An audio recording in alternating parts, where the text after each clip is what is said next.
to today's live IELTS class.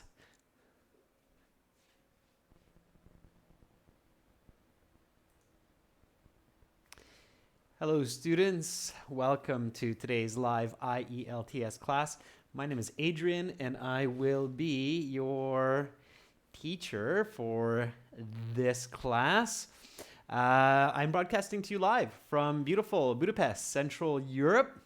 And today we are looking at IELTS speaking part 1. All right, as usual, our materials come from our websites, aehelp.com for academic version of the test. And for the general module, check us out at gieltshelp.com.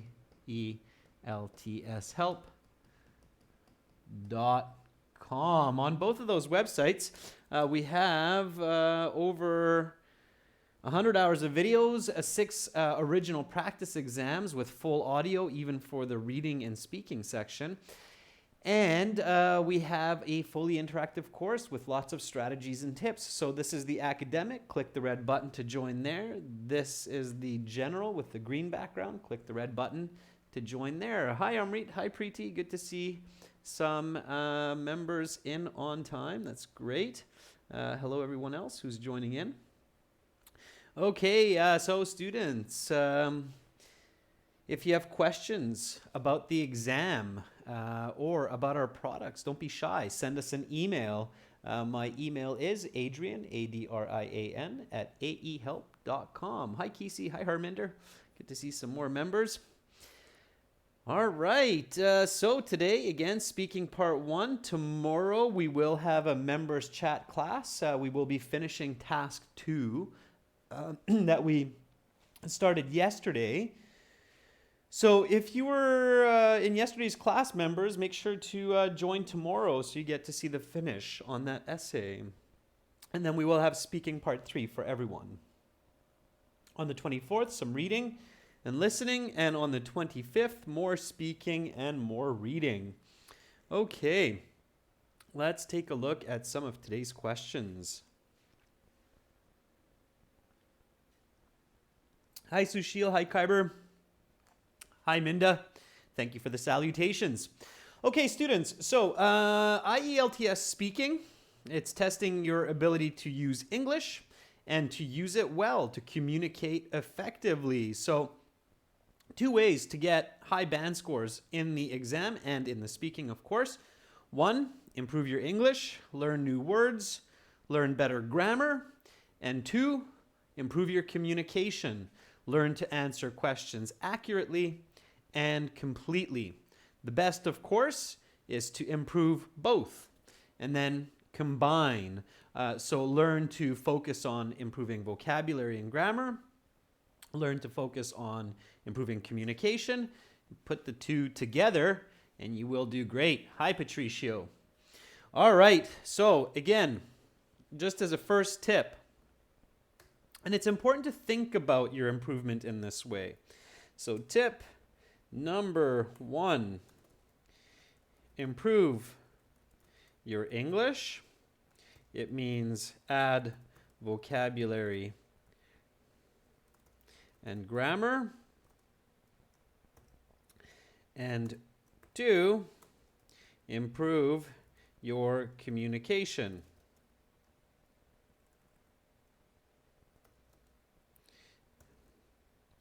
Answer completely and coherently.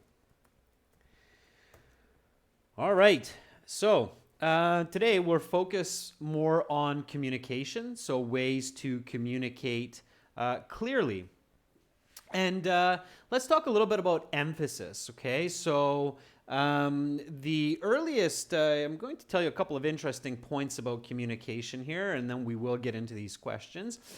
So let's learn just really quickly a little bit about language development among humans, among the human species. Hi, Golzoda.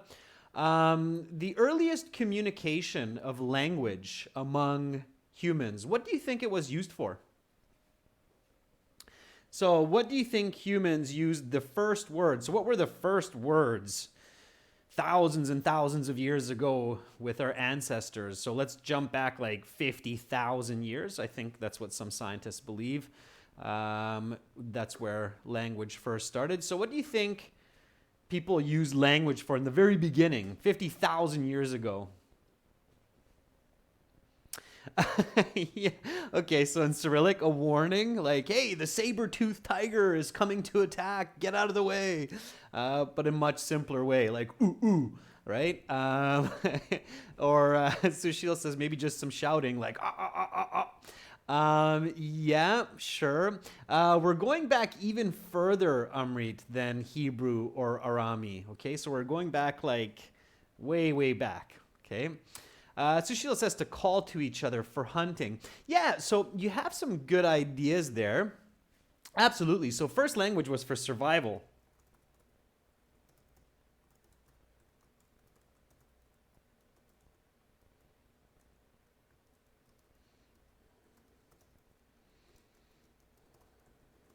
Careful, saber-toothed tiger attacking. Probably simpler than that. Or some other words like, I need water.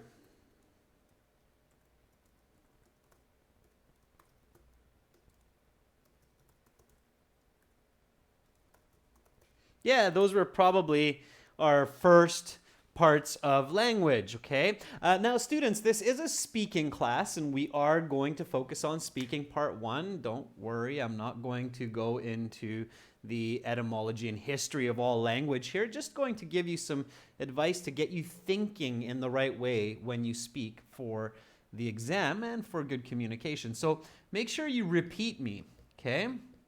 Even though you may feel like I'm generalizing a little bit in the beginning, just repeat what I say, okay? So learn the word saber-toothed tiger. Saber-toothed tiger is that ancient tiger with the big teeth. They used to be around about 10,000 years ago, but they died out. So yes, a long, long time ago, we used language first for our survival needs. Food, water, hungry, thirsty, danger, of course. It makes sense. What do you think we used language for later on? So language started to develop, started to get a little bit smarter. We were able to communicate better. What do you think the next evolution of language was for the human species? And now we're jumping back about 10,000 years to ancient Egyptian, Mesopotamian, Greek times. What do you think we used it for? Caddy, trading would have been like food, water. That would have been more for even longer for survival.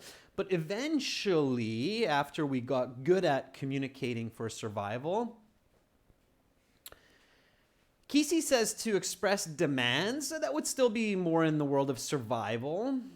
Preeti says maybe religion or education. Yeah. Some good ideas there. Let me ask you a question. How do you feel today? How do you feel on this beautiful Wednesday?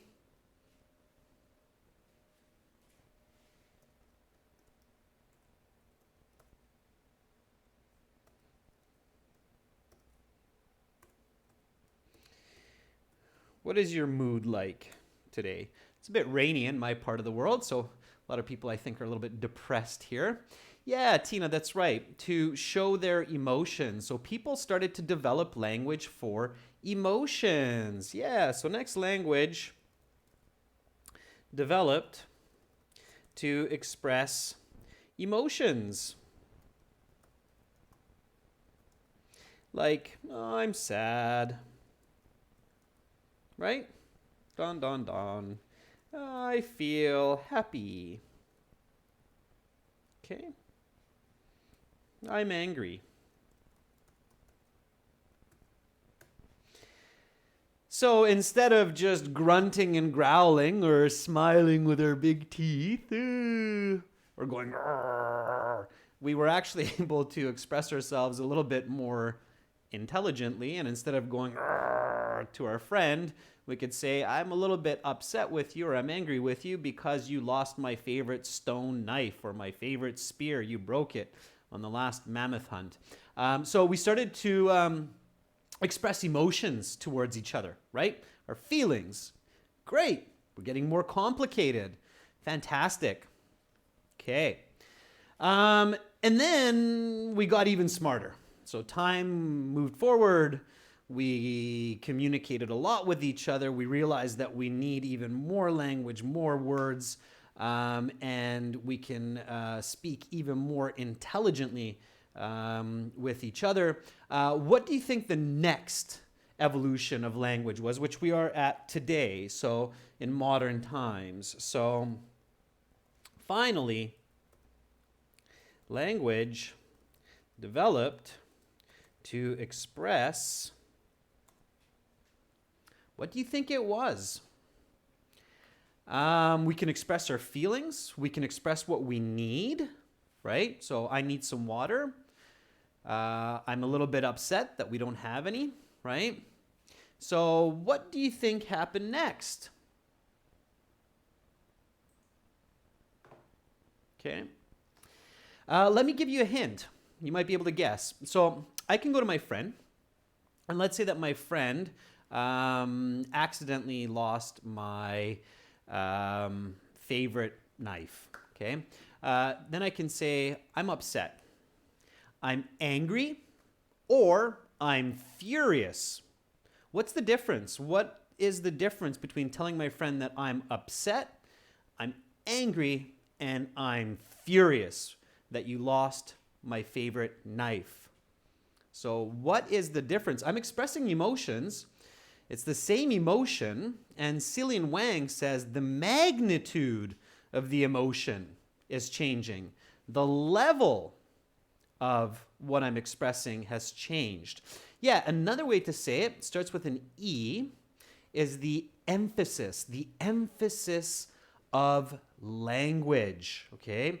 So yes, of course, there's a lot of other parts of communication that develop, but the big milestones, the big changes in human communication through our past 20, 30,000 years of verbal communication is going from needs, food, water, hungry, fire, okay, danger, to emotions, happy, sad, angry, to emphasis of language, so details and segmentations of language, the magnitude, that's right. So upset, angry, furious, okay? And of course, in our most modern world, now we're starting to develop language for technology and information, which is the virtual world. So we're just at the baby stages of that, but we are continuously evolving. So language developed to express magnitude and emphasis of ideas, feelings, and needs. Okay, so this is a good way to think about it. Okay, now, why am I telling you this? Why is it? So aren't we doing IELTS speaking part 1 practice here? Yes, we are. So why am I telling you this? Why is this important?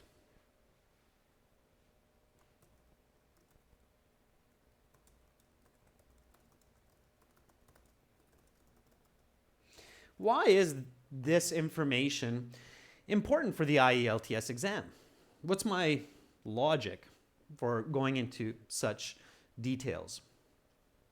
Khyber says, well, to develop communication. Yeah, to improve communication skills. Absolutely. So think about it this way. A Band 8 or 9 communicator using English or other languages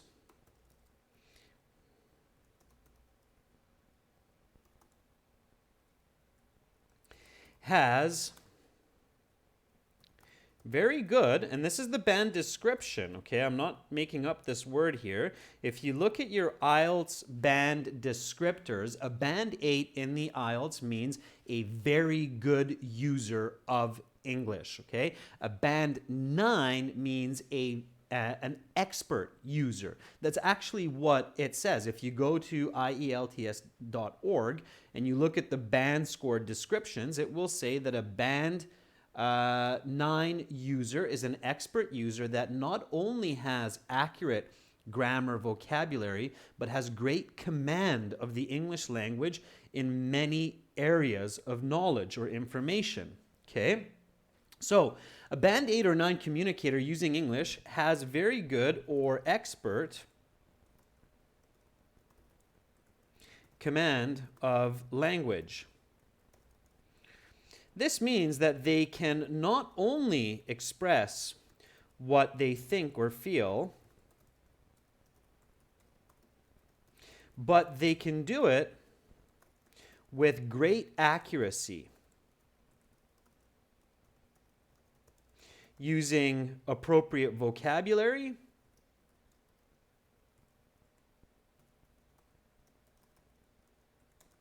and language. Okay? So that's why I'm telling you this, because you have to understand the concepts of communication to eventually become expert communicators. Okay? All right, let me give you an example. Okay, and then we'll start with the questions. So, let's say, I'm just going to come up with one here. So let's say I'm in a business deal. I'm trying to win a contract to build a bridge. Okay? And I say to the government head or the person responsible for giving the money to build this bridge. So I say to them, if you would hire me to build this bridge, it could be the most beautiful landmark in the city. Or, let's say I say, when you hire me to build this bridge, it will be the most beautiful landmark in the city. Again, students, this is a speaking class, so repeat these sentences as I say them. If I'm a businessman and I own a contracting company or a building company, which one of these is better?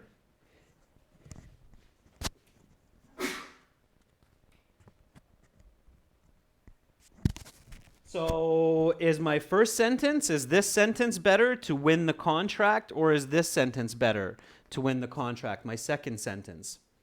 Which sentence is more effective for me to get the money from the government office to build the new bridge? 1 or 2? Okay, I can see that there's a little bit of, thank you, Tina. I can see that there's a little bit of discrepancy. The better sentence is number 2, right? So this is the better sentence because it is a real condition which shows that I am confident in what I am saying. Okay? So you're thinking, well, maybe number 1's more polite because it's an unreal condition. Perhaps, but number 2, because it's a real condition, shows a lot more confidence. And this is business. Businessmen like confidence above being polite.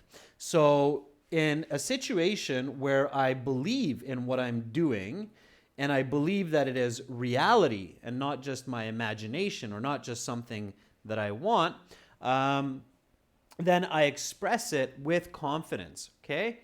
If I'm in charge of city planning, I need someone confident to build this bridge. So when you hire me to build this bridge, it will be the most beautiful landmark in the city.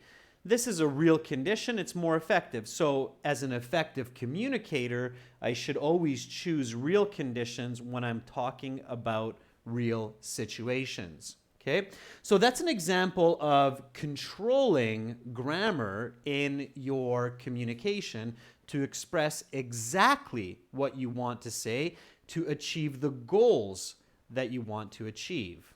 Okay, so that's one example. All right, there are lots more. We will get into it, but we'll do it in practice. So you get to your IELTS speaking exam, and you walk into the exam room and you're full of confidence, just like that sentence with the real condition. You have lots of confidence. You're there to do a job. You're there to get a good band score. Don't worry about the examiner. Don't worry about their accent, if they're happy, if they're sad. Just focus, okay? Focus and remember to do your best, all right? If it helps, visualize that the examiner is your grandfather or your grandmother. Usually we're comfortable with our grandparents and we speak loud and clear to them, okay? Tina, you definitely want to be polite in the exam, but not so polite that it makes your communication awkward, okay? That's a very good question by one of our students. Tina is asking, is it good to be polite in the exam or should I, okay? English is not like Japanese where you have a very polite form and then you have a less polite form. In English, politeness is just up to vocabulary word choice. So you have to be careful not to be too polite, okay? And that's a good question, Tina, so I'm going to write that down. Do not be too polite in the IELTS exam because that is awkward. Okay, I'll give you an example, and I've seen especially a lot of students in India do this. Please don't do this, okay? You don't need to do this. So some students do this where they say, thank you for giving me the opportunity to respond to this part 2 question. I would like to begin by saying that there are several. Okay, this is not good. Okay, don't do that. Please don't do that. You're wasting time. It's awkward. It's unnatural. So the examiners don't like that kind of response. Okay, you have to be more direct. Okay. All right. So good question, Tina. Hopefully everybody will remember that. Okay, so you go into the exam and you're sitting facing the examiner. The examiner will be very direct, okay? They're supposed to be serious. They're not supposed to be too giggly and happy. They're supposed to be focused, just like you. And then they will say, welcome to the IELTS speaking part of the exam. My name is Adrian. I will be your examiner for this part of the test. Please take your seat. Say something, okay? Respond to that. So just repeat after me. Thank you. Okay? Sure, thank you. And then sit down. Okay? And then the examiner will say, may I see your identification or passport, please? And again, you should have a very quick, smooth answer for that. So, may I see...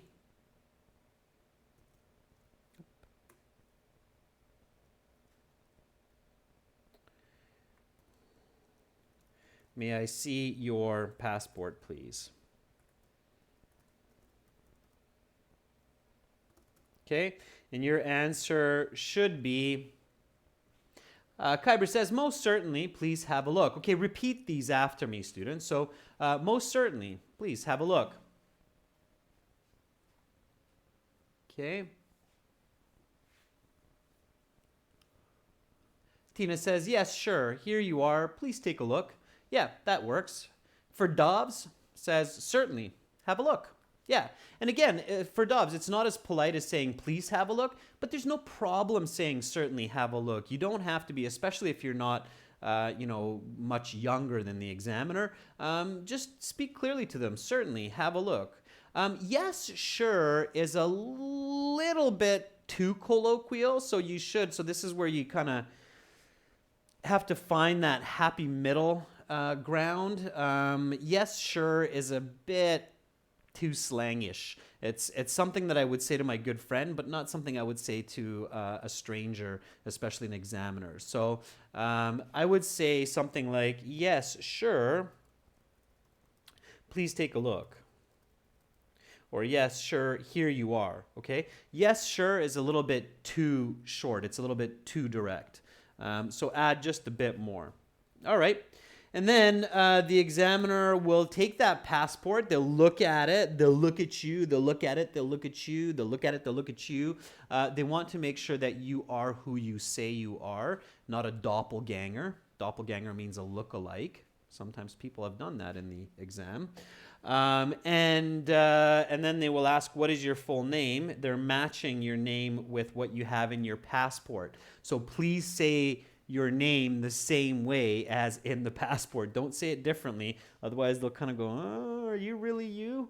Okay, so what is your full name? What is your full name? And here again, have a really nice, quick answer. Practice answering this question in different ways. So my full name is Alexander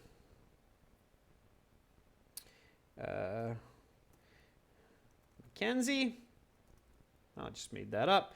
My full name is Alexander Mackenzie. Please call me by my nickname, Alex. Okay, that works. All right. Amrit says, my first name is Amrit. My last name is Bogan. Please call me Amrit. Sure. Amrit, that works. Make sure you can say it quickly and smoothly. Okay. Kyber says, my last name is Momand. And my first name is Kyber. So please just call me Kyber. That works really well also. Again, practice saying it fast and smooth. Okay.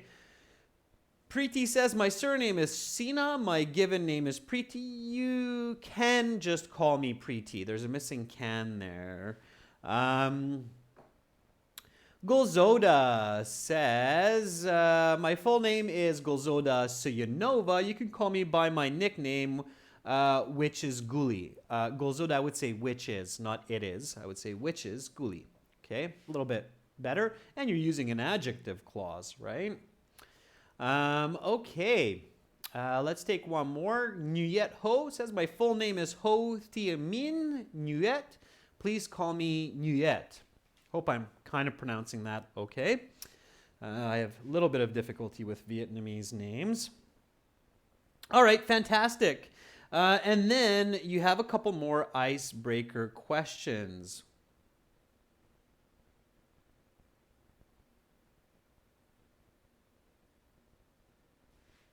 Okay. And the icebreaker question may be, do you work or study? Okay. So they'll say, okay, now we'll ask you some questions to get to know you better and some questions on a general topic for part one. Do you work or do you study? So have a really nice answer for this as well. Caddy DNB, another one of our members, says, I am currently working as an administrative officer at a labor office near the center of my town. Good, Caddy, I like it. Okay, so you answered that you're working, what you do, and you gave me a little bit more about where you do it. That's fantastic, okay? Then stop. That's enough. Don't say any more because you will go off topic, okay? Amrit says, I work as a chemical technician full-time, and I love my job. Throw in that and, Amrit. Amrit, I love how you realize that, hey, this is a good chance for me to use some strong communication. Might as well throw in some emotions. Humans are emotional creatures. As I mentioned, it was the second evolution of our language. So why not throw that in there? Absolutely, Amrit. Good job. So, do you work or study? A good reason to put in the word currently, as Caddy did, is because you're showing that you realize that this is a present simple question, which means right now and generally. So currently, and then we'll take what Amrit said. So currently, I'm working as a chemical technician full-time. And I love my job. Sure. That's a really nice, natural sentence, Amrit. I like how you're using emotions. And Caddy, thanks for showing us that using the word currently to reflect that question's tense is really good. Okay, again, repeat. Students, repeat after me. Currently, I'm working as a chemical technician full-time, and I love my job. Great, fantastic. It's a great answer. And then stop there. The next question could be something like, where? Where do you work or study? Now, Caddy, in your case, you said that you work close to the center of town, so you'd want to expand on that, give some more information on that. Okay, don't just say, as I mentioned, I work in the center of town, but add to it. As I mentioned, I work in the center of town on 5th Street and Fern in a large 7-story office building. My office overlooks the park that's next door. Okay, so something like that, all right? Meanwhile, I'll look at some more comments that are coming up.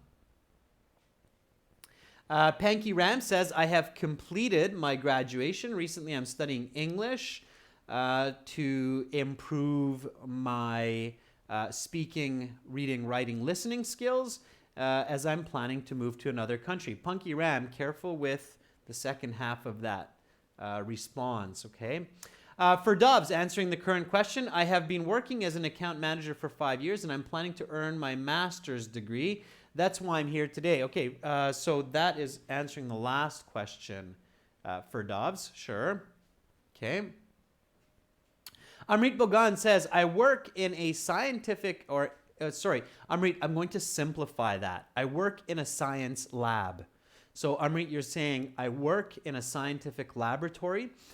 A native speaker would shorten that. Like, we never really say refrigerator. We always say fridge. Okay, so some of these really long words, we truncate, we abbreviate. So Amrit, a native English speaker, would say, I work in a science lab in Mississauga in Grand Toronto area. It takes me roughly 30 minutes to commute to work every day.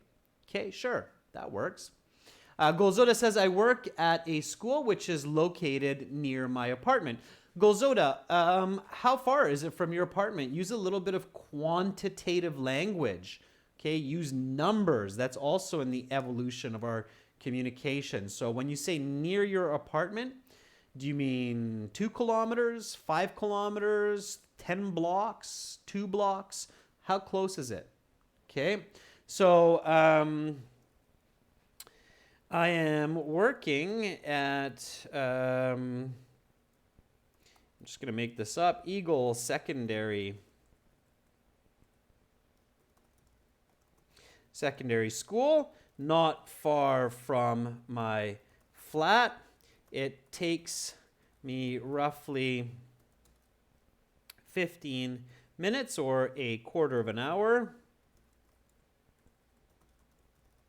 to walk there in the morning. Okay, so repeat after me. I'm working at Eagle Secondary School, not far from my flat. It takes me roughly a quarter of an hour to walk there in the morning. Okay, so that clearly expresses to your listener where you're working, the name of the place, and its relative distance from where you live. Okay, all right. So again, remember, use quantitative information to make communication more clear. Quarter of an hour. All right, let's see, a couple more. Pachu says, at the present moment, I'm working as a food technologist in a production company, which is located in the west part of my country in Nawalparasi. Okay, sure, Pachu, that works. I would say western part of, and then say the name of the country. So western part of India, Nawalparasi, okay? Kui says, now I am studying at ANT High School, and I am super proud of this institute because it is for very high caliber students. Kui, sure, that works well. Just make sure not to go off topic. Okay. All right. Looking good so far. So then the examiner will say, okay, let's talk about books. So that's your general topic. Let's talk about books. When you hear the topic, clearly the topic here is books, what should you think about? So immediately, what should you think about? When you hear the examiner say, let's talk about books, what should you think about? Amrit says, I love reading literature. Sure. So I think the word literature is good to think about, right? So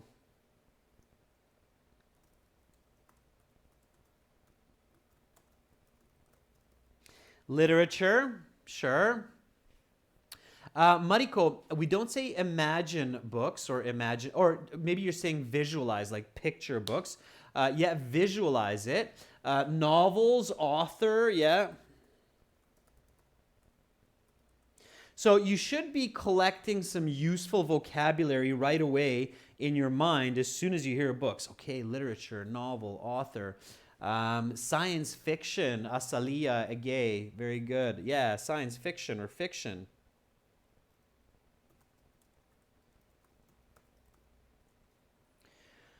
Academic books. What else do we have? Bestsellers. Yeah.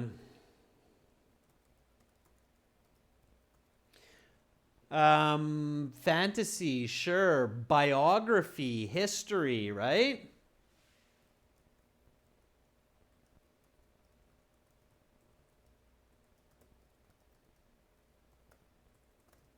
Yeah. So all of these words, all of these ideas should come to the surface in your mind, okay? You need to think about this. What shouldn't you think about? Here's a good question. So when the examiner says, let's talk about books, what should you not think about?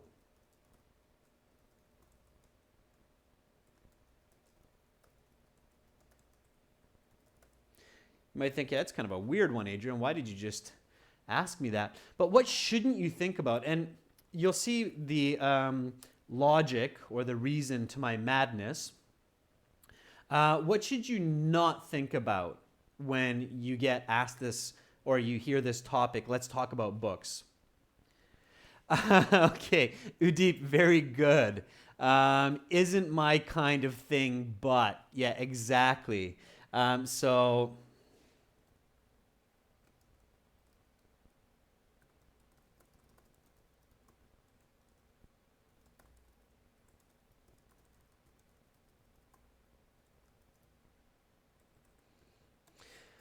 oh no.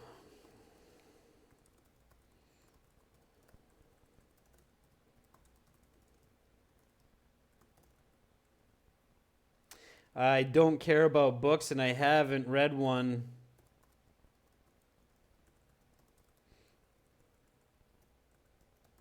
in like 10 years.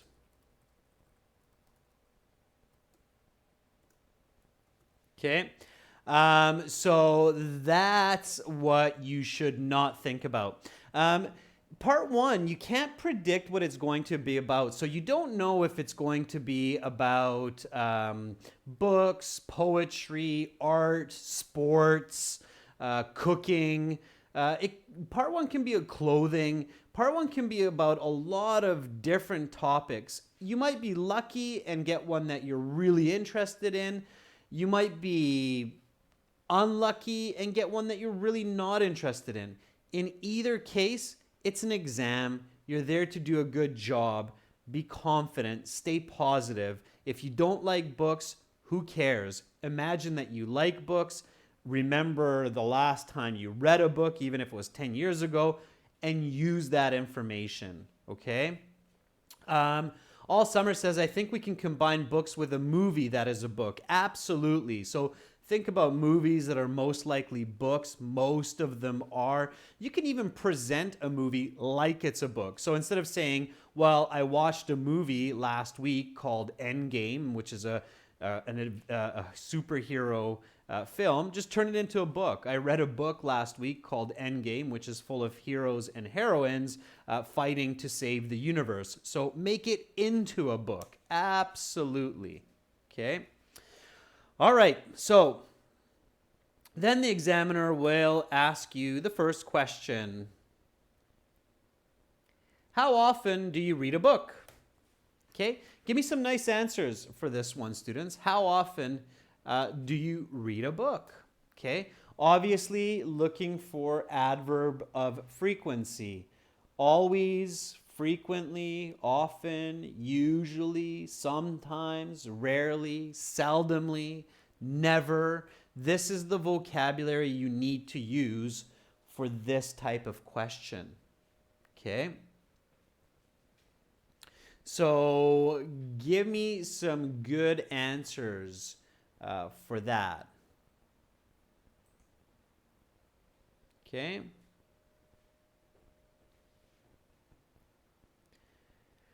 Juan Rojas says, usually I read 3 times per week when I have free time. Juan, very good. Okay, I like how you're using a specific number. You don't just say sometimes, but you say usually I read 3 times, 4 times a week when I have a bit of free time. Great. Amrit says, I love reading literature very much, usually every week. My favorite books are Harry Potter and Lord of the Rings. Amrit, come up with something. Okay, just throw something in there. Ferdovs says, I read a book every weekend for at least a couple hours. It's how I relax and entertain myself. Sure. John Turner says, I read books every day whenever I'm free from household chores. John Turner, chores better than saying work. Okay. Mariko says, I often read books when I have free time. I think it's over 20 hours per week. Mariko, that's great. I'll take that one. So if you really want to bump up your score even a little bit more, Mariko, drop frequently instead of often. So you can paraphrase often with frequently, and that will give you a little bit of lexical resource points. Okay. So here we go.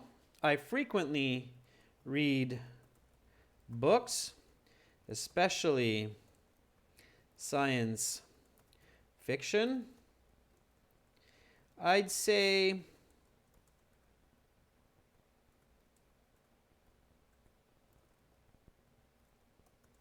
at least 10 hours a week. Yeah, so very good. Mariko, you did a good job. You went with qualitative information first, just like me, and then you emphasized it with quantitative information. So I frequently read books, especially science fiction. I'd say at least 10 hours a week. Now, remember at the beginning of class, students, I said the latest and greatest evolution of communication is controlling magnitude of our expressions, of our ideas. One way to control emphasis and magnitude is with quantitative information describing qualitative information. Frequently read books is qualitative. For some people, that's 2 hours. For some people, that's 30 hours. We don't know. So I can emphasize and strengthen what I say with quantitative information, means using numbers. Okay, so here I'd say at least 10 hours a week. So this is our qualitative, then quantitative emphasis, increasing overall quality of language, thereby increasing band scores. Okay, that's how we do it. All right. Haung, good to see you in class. Another one of our members. Haung says, I read a book every single day for about 30 minutes when I wake up before the start to my daily routine. Since it's the time when I'm thinking the clearest. Haung, great start. Wake up. You're making a general statement, so use present simple tense. When I wake up in the morning before I start my daily routine. Okay? All right. Lina Jose says, I read books frequently. My favorite books are religious books, and I never pass a day without reading at least one. Couple of corrections there for you, Lina. Check back on that once the video is live on our channel. All right, next question. Here we go. When is the last time that you read a book? Okay. When is the last time that you read a book? Okay, answer well. Make sure that your answer is clear. If you can, connect it to your previous answer. Making connections also increases coherence of communication. Okay. Midori Nohara says, I just read a book before I came here. In fact, it was Cambridge tips on how to increase speaking scores for the IELTS exam. Midori, tell me what book you read before you came here. Okay. Add in a little bit more description and you will get a better score. All right. Krunal Jani says, as I said, and then continue Krunal from there. Sana Sohail says, I guess it was last week when I finished reading one of my favorite books called or titled A Walk to Remember. Sana, the nicest way to express it is titled. Title, and the word title used as a verb, okay? Titled A Walk to Remember, all right? Well, I suppose it was this past Saturday when I finished one of my favorite novels titled A Walk to Remember. Okay. So yeah, that's good. That's great description. Here we go. Repeat after me. Again, this is speaking, ladies and gents. Repeat after me. Well, I suppose it was this past Saturday when I finished one of my favorite novels titled A Walk to Remember. Fantastic. Looks simple, but in fact, it's a complex sentence. When I finished, it's a condition. Notice it's a real condition because it really happened. Okay. I have quantitative information because I said last Saturday, not just the other day, but I said last Saturday, so it's more specific. And then again, the word titled used as a verb. Okay, remember that. Here we go. What was your favorite book and why? Let's get to this question here. What is your favorite book and why? What is your favorite book and why? Okay, answer that question for me. Meanwhile, I'll take a look at some of the previous answers. So Preeti says, well, I had just mentioned I read novels regularly. So yesterday I read a book which is based on real life known as A Monk Who Sold His Ferrari by Robin Sharma. Preeti, that's great. You can say that simpler. Yesterday I read a biography titled A Monk Who Sold His Ferrari. Preeti, a book which is based on real life, you can just say a biography, okay? Biography. It's about the person's life. And I like how you added the author by Robin Sharma. That's good. Okay. All right. Juan Rojas says, the most significant book in my life is Game of Thrones because it is a fantasy drama novel and I love to escape into the world of mythology, dragons, and magic. Juan, that's fantastic. Okay. A little bit more description on that book. So Game of Thrones is not just a drama, it's a fantasy fiction. And it's an escape from reality, right? So it's an escape from reality. All right. Mohinder Singh says, my favorite book is Who Will Cry When You Die by Robin Sharma, because this book provides a lot of knowledge about life. Yeah, Mohinder, that's really nice, okay? Again, just pay attention to my corrections. So one more time, Mohinder. My favorite book is Who Will Cry When You Die by Robin Sharma, because this book provides a lot of knowledge about life. And Mohinder, the words a lot, it's two words, a lot, okay? Always, students, that's two words in English, a lot. It's not one word, very common mistake in writing. Okay, it looks bad. Try to avoid it. All right, some great answers there. So here we go. Aside from the book I had just mentioned, perhaps my all-time favorite is War and Peace by Leo Tolstoy. And the reason I love it is because of the incredible descriptions which Leo uses to bring the reader into his story. Okay, so this is a bit drawn out. You don't want to say more than that. Repeat after me. Aside from the book I had just mentioned, again, I'm connecting to my previous response. Perhaps my all-time favorite is War and Peace by Leo Tolstoy, and the reason I love it is because of the incredible descriptions which Leo uses to bring the reader into his story. Okay, using an adjective clause, using strong emphasis. So not just like, but love. Favorite. Remember what I said? We have different degrees or different emphasis of emotions. When we're talking about our favorite book, it's great to express that as a book that you love. People fall in love with stories and with books. Okay?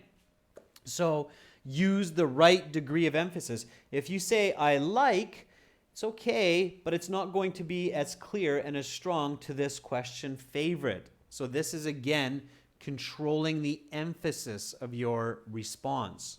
Okay? All right, let's go to the next question. Where is a good place to buy books and why? Always pay attention to these double type questions in the exam, where and why. So where is a good place to buy books and why? Give me some nice answers for this.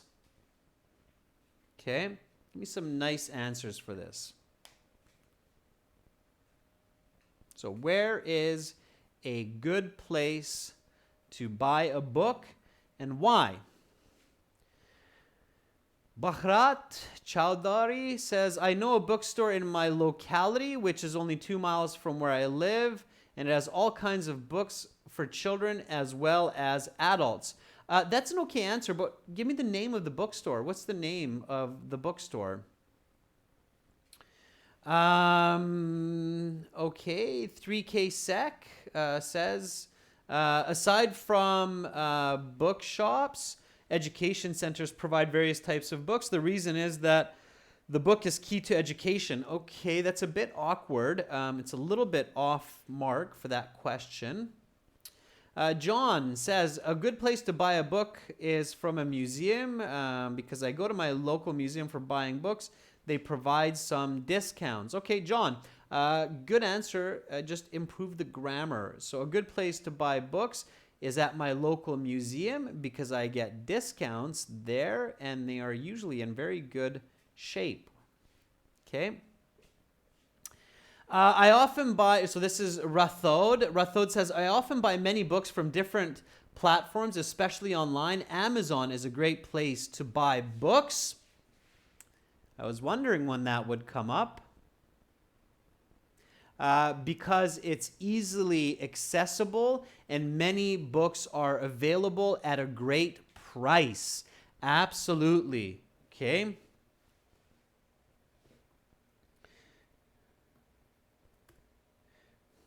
So, one of the best places to purchase books these days is through Amazon online, which is an internet-based store that not only has a massive selection of literature, but also at incredibly low prices. All right, so students, this is my answer here. Repeat after me. Where is a good place to buy books and why? One of the best places to purchase books these days is through Amazon Online, which is an internet-based store that not only has a massive selection of literature, but also at an incredibly low price, or at incredibly low prices. Now, here is a good example of modern day effective communication emphasizing ideas. Notice what I do. So, buy books, purchase books, okay? Paraphrasing, it's used to emphasize, okay? Which is an internet-based store that not only, but also, this is a correlative conjunction, also used to emphasize language, okay, to strengthen magnitude of the information. Now notice these descriptive words: massive selection, incredibly low prices. Again, using modern day vocabulary and language to really emphasize the message, okay? So different ways with vocabulary and with grammar to add or subtract magnitude or emphasis from your communication. Remember these skills and practice them. Paraphrase, use correlative conjunctions, use the right vocabulary, the right descriptors, okay? So learn to express your ideas not only clearly, but as strongly or as weakly as you decide or as you intend. Okay? All right, now you see a couple more questions here. Has the way you read books changed in the last 10 years? If you could write a book, what would it be about? I will leave these last two questions for you to do on your own, to practice with. You can record it on your phone and then send it to me through email, and I will gladly give you a score estimate of your speaking level, okay? You can send those recordings to my company address, Adrian, A-D-R-I-A-N, at aehelp.com. To learn lots more great strategies, students, to get 6 original practice exams, to see over 100 hours of video lessons with me and with other professional IELTS teachers and examiners, check us out on our websites, and you can use the code LIVE20 for a 20% discount. If you're studying for the academic version, go to aehelp.com. That looks like this with the blue background. Click that red button, and then you can use the code in the this button here in the checkout form. If you're learning for the general version of the test, please make sure to go to this website here with the green background and click that big red button there. Have an awesome rest of your Wednesday. Sweet dreams if you're getting ready for bed. Tomorrow I will be back with 2 more classes. Make sure to practice your speaking. Great job, everyone. There was a lot of excellent, excellent responses in today's chat. So I tip my hat to you. Brilliant minds. And bye for now.